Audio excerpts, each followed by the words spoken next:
Hoy por hoy, hablar de partes, hablar de leyes, hablar de tribunales y jurisdicciones en clases de derecho se hace rutinario, basarse en una doctrina, en una ley o en un comentario o en una jurisprudencia. Por si nos detenemos a pensar la realidad verdadera en un proceso legal, esta es en la práctica directa, cuando cumplimos con el verdadero proceso ley. Porque en una sociedad cambiante como la nuestra, la ley más importante debe ser nuestra moral y nuestro mayor juez es la conciencia. Somos el equipo número 1 conformado por Alexandra Helvis, Príncipe Tarazona y quien les habla, Tatiana Torosa, abogados en formación de la Universidad Valle del Monboy con una asignación de la doctora Milleysi Dávila, facilitadora del área académica Derecho Procesal Civil 1.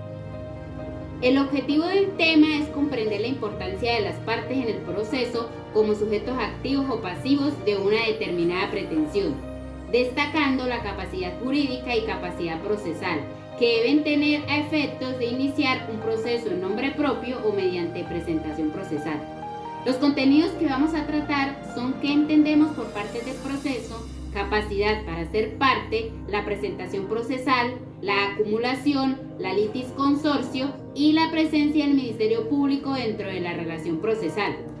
En esta oportunidad, pues iniciaremos este tema hablando de lo que viene a ser las partes, como aquellas por las cuales en nombre propio intervienen con el fin de administrar tutela jurídica. Asimismo, se entiende como parte del proceso aquellos sujetos que piden o frente a los cuales se pide al órgano jurisdiccional una forma de tutela jurídica, como lo dice el artículo 136 del Código Procesal Civil. Son capaces para obrar en juicio las personas que tengan el libre ejercicio de sus derechos, las cuales pueden gestionar por sí mismas o por medios de apoderados, salvo las limitaciones establecidas en la ley. En cuanto a la capacidad para ser parte material en un proceso, también es conocida o vienen a constituir justamente la circunstancia en la cual una persona se considera como sujeto de la relación procesal, en lo que respecta a la capacidad para comparecer al proceso, que viene a ser cuando se hable de capacidad para comparecer por sí mismo, o digamos cuando está referido a la capacidad de obrar o de ejercicio, representado por la actitud para comparecer por sí mismo o como representante legal o voluntaria del otro. En Venezuela, las normas que regulan la capacidad se encuentran en los artículos 16, 18 y 19 del Código Civil venezolano, en concordancia con los artículos 136 y siguientes del Código de Procedimiento Civil. El Estado también forma parte del proceso. El Estado, como expresión del poder y organización social del territorio determinado, se considera como una persona de derecho público en igual relativa con las demás personas jurídicas e individuales, y como entidad suprema de derecho público con jerarquía para establecer la ley y hacerla cumplir. La personalidad jurídica del Estado expresa su rol o sigue su rol ordenador junto a los ciudadanos, en el cual interviene y puede apreciar pretensiones dirigidas contra el Estado a raíz de los errores judiciales o frente a un anormal funcionamiento del sistema judicial. Otro tema de interés es lo relacionado a la representación procesal, en la cual es una institución jurídica por el cual una persona distinta de las partes practica en el proceso realizando actos procesales válidos en nombre de las partes y actúa en un proceso a través de otra persona quien actúa en su nombre. Se debe tener en cuenta que quien carece de capacidad para comparecer en un proceso no puede ejercer libremente sus derechos materiales y procesales, debiéndolos hacer a través de otras personas, en este caso vienen a ser los representantes. La representación se clasifica en representación legal o necesaria, que es la que requiere que toda persona jurídica, toda etapa civil de hecho o efecto, de subir la calidad de parte procesal. La representación voluntaria se da cuando la parte, no obstante de gozar de capacidad procesal, decide por motivos personales que otra persona los represente, concediéndole facultades para que realice la actividad procesal en su nombre. Así como se logra la representación, se debe tener en consideración también que ésta puede cesar bajo ciertas circunstancias, como cuando se recupera o se adquiere la capacidad procesal por decisión del representante capaz de actuar por sí mismo. Por muerte, por declaración de ausencia, por por incapacidad sobrevenida, representado o apoderado y por la renuncia del representante. Dándole continuidad al tema relacionado con las partes del proceso civil, es importante conocer las formas de presentación procesal de la misma dentro de un proceso de que concatena la parte jurídica y la acumulación procesal. Ahora bien, vamos a hablar de las formas de la presentación. La presentación procesal de la persona jurídica está representada en el proceso de acuerdo a lo que diga la Constitución, la ley y su respectivo estatuto. En tal sentido, puede ser representado por su gerente general, por su administrador, por su consejo directivo, ya que se trate de una persona jurídica o una persona sin fines de lucro. La presentación procesal de patrimonio autónomo se da cuando una o más personas ejercen un determinado patrimonio, una titularidad limitada, por encontrarse efecto a fin específico señalada en el acto constitutivo por la ley, como es el caso de una sociedad conyugal o una asociación de divisas si fuera demandante o una presentación correspondiente a cualquiera de ellos. Presentación jurídica por abogado. Se realiza dentro del proceso la cual se actúa como patrocinante al poner a disposición de su patrocinio una serie de conocimientos. Dándole el patrocinio es distinto a la representación procesal. Procuración oficiosa. Cualquier persona sin necesidad de poder puede promover demanda a nombre de otra, que esté ausente o impedida de hacerlo con el fin de evitar que pueda sufrir algún perjuicio. Para ello debe dar garantía a la satisfacción del juez, que el interesado por quien obre se dará la aprobación, pues por esta procuración oficiosa una persona comparece en un proceso en nombre de otra sin presentación. Patrimonio de interés difusos. Está orientado a la defensa del medio ambiente, del patrimonio cultural, del patrimonio histórico y del consumidor. Ahora muy bien, ahora vamos a hablar de la acumulación. La acumulación es aquella institución procesal que explica la naturaleza de los procesos, en la que se advierte la presencia de una pretensión o de más personas en un proceso. Clasificación. La acumulación objetiva. Existe cuando en el proceso se demanda más de una pretensión. Tal es el caso de una demanda de una resolución de contrato, como por ejemplo una indemnización por daños y perjuicios ocasionados.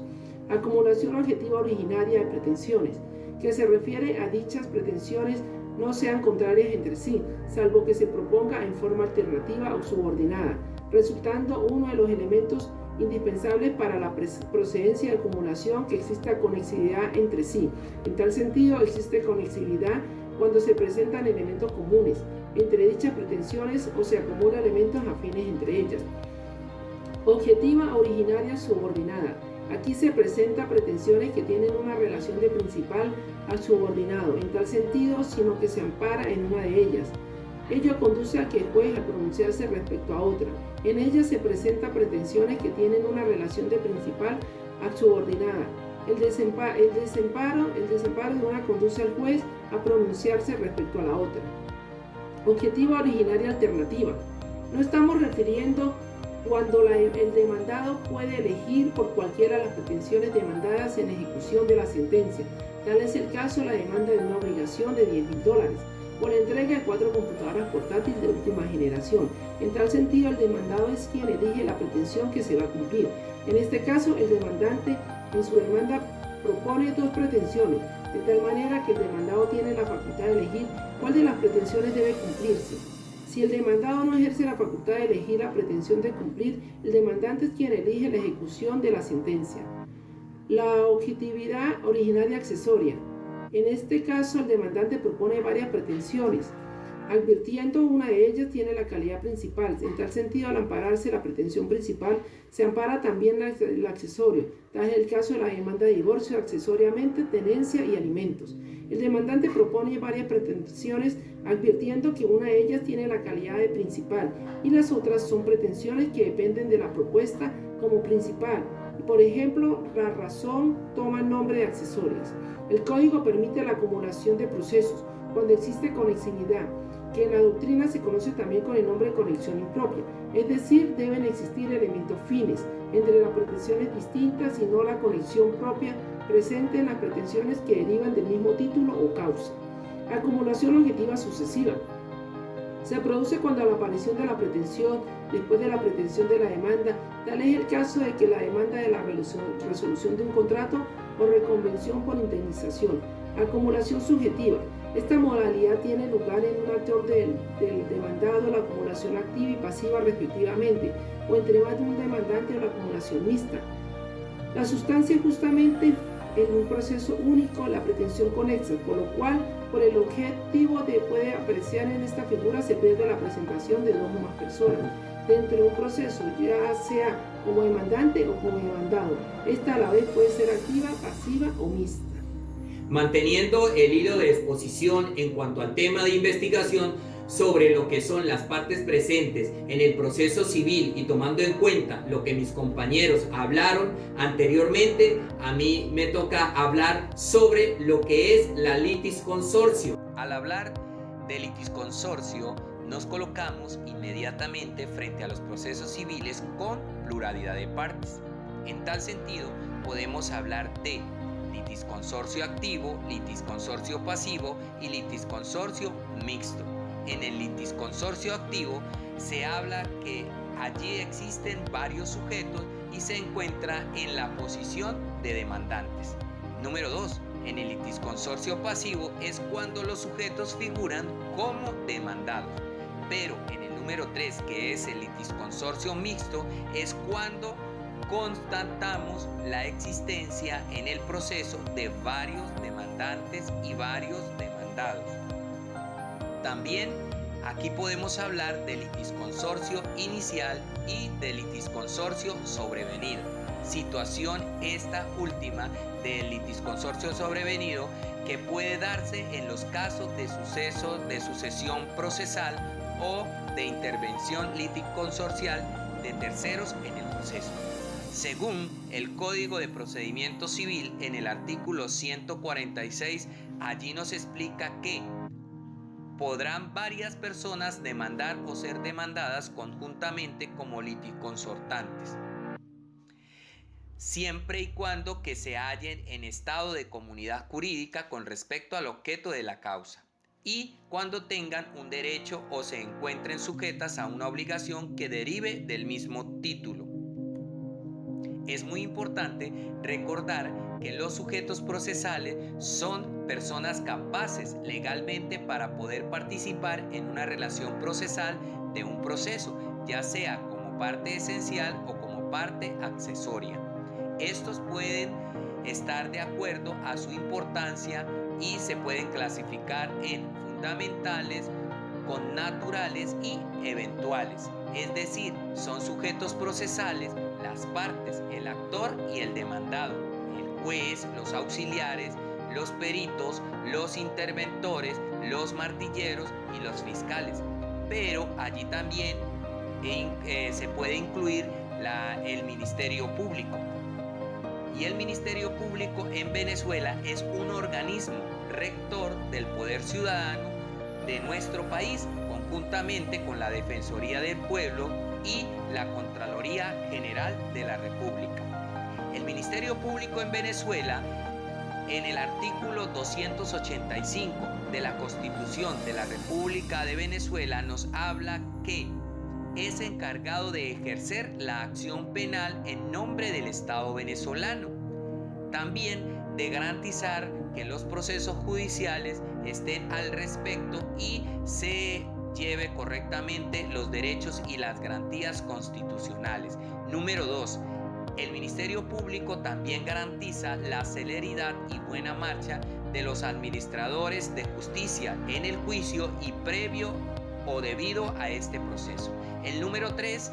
Ordena y dirige la intervención penal de la perpetración de los hechos punibles. Esto lo dirige el Ministerio Público. También dentro de lo que establece este ministerio es intentar las acciones a que hubiere lugar para hacer efectiva la responsabilidad civil, laboral, militar, penal, administrativa o disciplinaria. Y como número 6 de lo que le compete al Ministerio Público son que las demás partes establezcan esta parte como constitución de ley. Muchas gracias.